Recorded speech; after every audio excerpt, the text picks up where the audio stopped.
दहशतगर्दी मुल्क के लिए नासूर बन चुकी अर्ज़ पाक से इसका मुकम्मल सफाया करेंगे। वज़ीर आज़म शहबाज शरीफ का कौमी असम्बली में पार्लिमानी सलामती कमेटी के इजलास से खिताब। मज़ीद कहा, कौम और शहदा के अहले खाना हमारी तरफ देख रहे हैं। अर्ज़ पाक से दहशतगर्दों का मुकम्मल सफाया करेंगे। हमें बैठ कर देर पा और पायदार हल तलाश करना है। हिज़्ब इख्तिलाफ की अदम शिरकत कौमी ज़िम्मेदारियों से मुँह मोड़ने के मुतरादिफ है।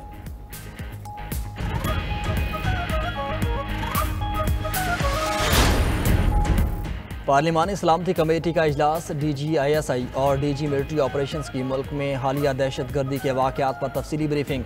बताया कि दहशतगर्दी के वाक़यात में खारजी मुलविस हैं। फितना अल खारिज को अफगानिस्तान से मदद मिल रही है। Army chief general Syed Asim Munir ने भी ब्रीफिंग दी। कहा, मुल्क महफूज हाथों में है। सिपा सालार अपनी ब्रीफिंग में कुरानी आयात का भी हवाला देते रहे।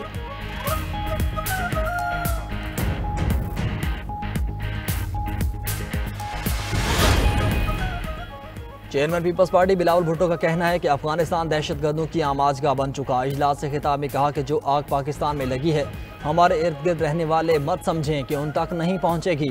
दहशतगर्दों की माली मदद करने वालों का पता लगाना होगा। मौलाना फजलुर रहमान बोले कि PTI को इजलास में ना देख कर मायूसी हुई। PTI उनसे मशवरा करती तो उन्हें शिरकत का मशवरा देते। वज़ीर आला KP अली अमीन गंडापुर ने कहा कि सूबे में सिक्योरिटी मसाइल मौजूद हैं। पुलिस फोर्स और दीगर सिक्योरिटी फोर्सेस का मोराल बढ़ा रहे हैं। अफवाज पाकिस्तान की दहशतगर्दी के खिलाफ कुर्बानियों को खराज तहसीन पेश करते हैं।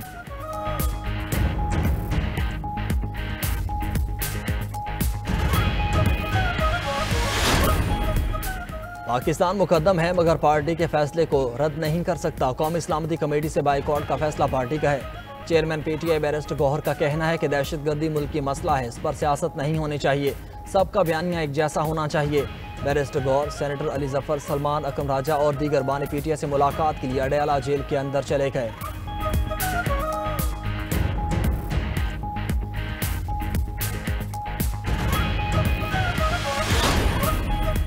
गवर्नर पंजाब सरदार सलीम हैदर से लाहौर में पीपल्स स्टूडेंट फेडरेशन के वफ्द की गवर्नर हाउस में मुलाकात। सरदार सलीम हैदर ने कहा, पंजाब के तालीमी इदारों में मनशियात फरोशी, वेमेन हरासमेंट को बर्दाश्त नहीं करूँगा।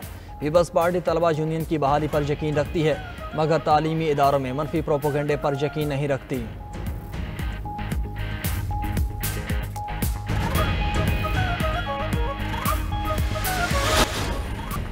लबनान और शाम की सरहद पर झड़पें, 8 शामी फौजियों समेत 10 अफराद हलाक, 6 लबनानी शहरी भी जान से गए, 52 जख्मी। शाम ने झड़पों का जिम्मेदार हिजबुल्लाह को करार दे दिया। हिजबुल्लाह के इल्ज़ामात की तरदीद। उधर लेबनानी सदर ने सरहद पर मज़ीद फौजियों की तैनाती का हुक्म दे दिया। कहा कि सरहद पर जहरियत बर्दाश्त नहीं की जाएगी।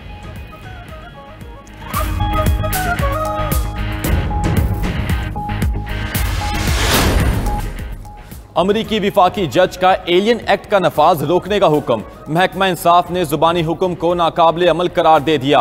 अदालत में 6 सफ़ात पर मुश्तमिल फाइलिंग में कहा कि जुबानी हिदायत हुक्म इम्तनाई के तौर पर काबिल अमल नहीं, तहरीरी अहकामात जरूरी हैं। अमरीकी मीडिया के मुताबिक ट्रंप इंतजामिया ने गुज़िश्ता रोज वेनेज़ुएला के 200 से ज़ायद जराइम पेशा अफराद मुल्क बदर कर दिए थे।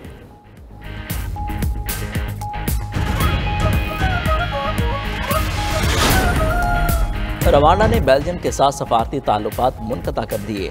सफारतकारों को मुल्क छोड़ने के लिए 48 घंटे की मोहलत। हुकाम ने कहा, बेल्जियम मुस्तकिल रवांडा को कमज़ोर करने की कोशिश कर रहा है। ब्रसेल्स ने रवांडा पर पाबंदियां आयद करने का मुतालबा किया था। रवांडा पर कांगो में बागियों की हिमायत करने का इल्ज़ाम लगाया गया था। बेल्जियम की रवांडा के फैसले को गैर मुनासिब करार देते हुए जवाब देने की धमकी। कांगो में बागी अब तक 2 अहम शहरों पर कब्जा कर चुके।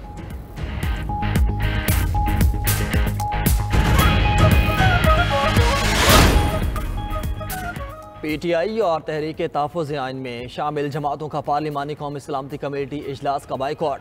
अपनी शिरकत बानी PTI से मुलाकात से मशरूत की। प्रेस कॉन्फ्रेंस में उमर अयूब ने कहा कि बानी PTI से मुशावरत ना करने देना बड़ी ज़्यादती है। इजलास में शिरकत के लिए बानी PTI को पेरोल पर रिहा किया जाए। सलमान अकम राजा ने कहा कि बानी PTI को एतमाद में लिए बगैर आगे नहीं बढ़ सकते। इस वक्त हम किसी भी ऑपरेशन के हक में नहीं। साहिबजादा हामिद रजा का ऑपरेशन की बजाय मुज़ाकरात पर गौर करने पर जोर। महमूद अचकज़ई बोले कि पाकिस्तान मुश्किल दौर से गुजर रहा है। बानी PTI के बगैर किसी इजलास की कोई अहमियत नहीं। अल्लामा नासिर अब्बास ने कहा कि पार्लियामेंट का 2 रोज़ा मुश्तरका इजलास होना चाहिए जिसमें तमाम अराकीन को बोलने की इजाज़त दी जाए।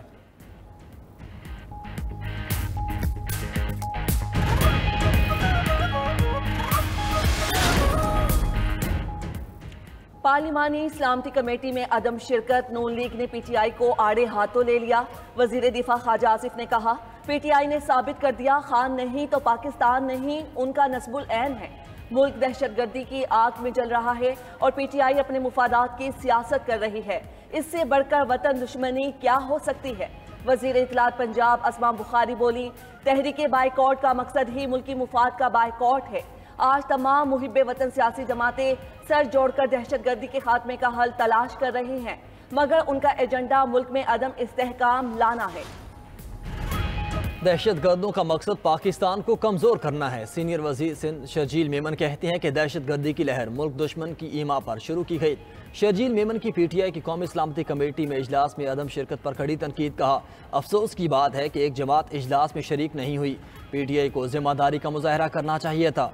हमने हमेशा खुलकर दहशतगर्दी की मजम्मत की।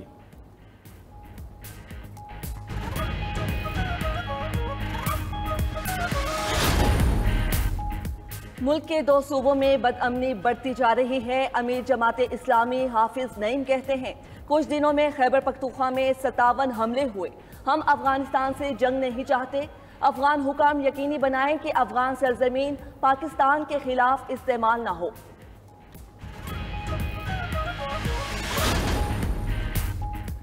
आर्मी चीफ से कमांडर बहरीन नेशनल गार्ड की मुलाकात। ISPR के मुताबिक मुलाकात में बाहमी दिलचस्पी के अमूर, खित्ते की सिक्योरिटी सूरत हाल और फौजी ताल्लुकात बढ़ाने पर तबादला ख्याल।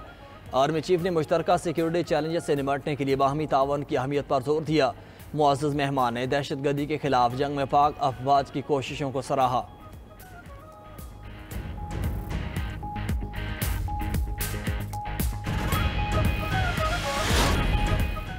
वज़ीर आज़म का इस्लामाबाद में जदीद तरीन जिना मेडिकल सेंटर के आगाज़ का ऐलान। सेंटर को पाकिस्तान का दूसरा जॉन हॉपकिंस सेंटर करार दिया।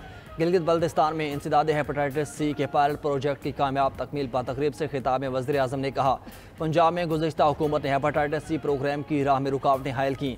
अब हमने पंजाब में प्रोग्राम को दोबारा शुरू किया है।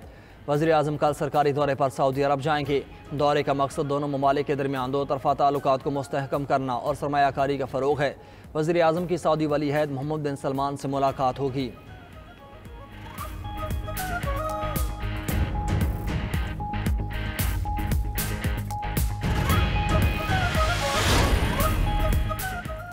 वज़ीर आला पंजाब के आगोश प्रोग्राम का आगाज़। 2 साल से कम उम्र बच्चों की माओं और हामला खवातीन को 23,000 रुपये मिलेंगे। पहले मरहले में 13 अजला आगोश प्रोग्राम का हिस्सा होंगे। हामिला खातून की मरियम हेल्थ क्लिनिक में रजिस्ट्रेशन पर पहली बार 2,000 रुपये और हर मुकर्ररा विजिट पर 1,500 रुपये मिलेंगे। बच्चे की पैदाइश पर 4,000 रुपये का तोहफा मिलेगा। नौ मौलूद को हिफाजती टीके लगवाने पर 4,000 रुपये दिए जाएंगे।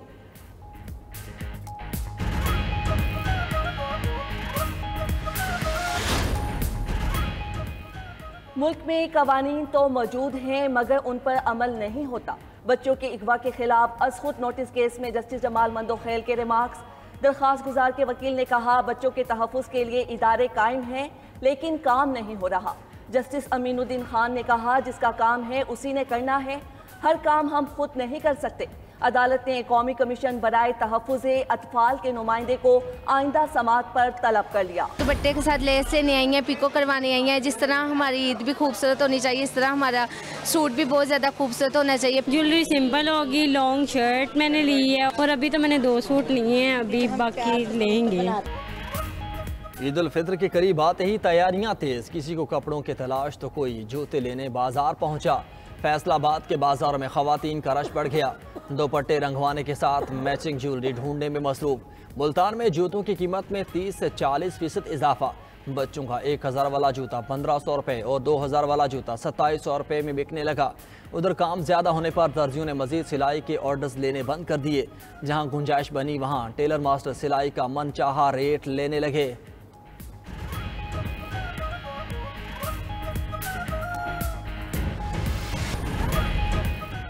हौसियों का फ़लस्तीनियों से इजहार यकजहती। इसराइल पर हमले दोबारा शुरू करने का ऐलान। तर्जमान के मुताबिक गजा जंग बंदी की वजह से इसराइल और बहरा अहमर ने जहाज़ों पर हमले रोके थे। जंग बंदी तोड़कर इसराइल ने दोबारा हमले की बुनियाद फराहम की। उधर अमरीकी सदर की हौजियों और ईरान को एक और धमकी, कहा हौजी बागियों के किसी भी हमले का जिम्मेदार ईरान होगा। तर्जुमान पेंटागन के मुताबिक ट्रंप इंतजामिया अपना मकसद हासिल करने तक ताकत का इस्तेमाल करेगी।